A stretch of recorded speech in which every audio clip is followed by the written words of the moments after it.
युद्ध का एक ही नियम है, विजय, विजय, केवल विजय।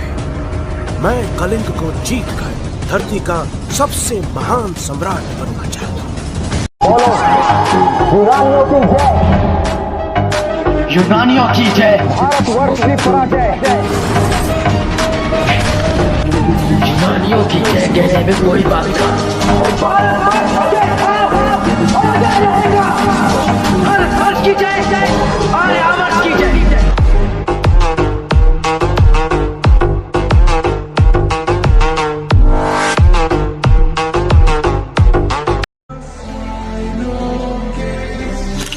शक्तिशाली नरेश, आप इतने ताकतवर हैं कि सैकड़ों हजारों की जान पलक झपकते ही ले सकते हैं।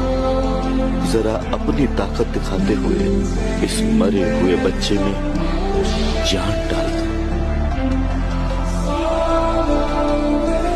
और अशोक हमेशा के लिए बदल गए। सभी लोग मेरी संतान हैं और मैं चाहता हूं कि मेरी सभी संतानों का कल्याण हो, वे प्रसन्न रहें।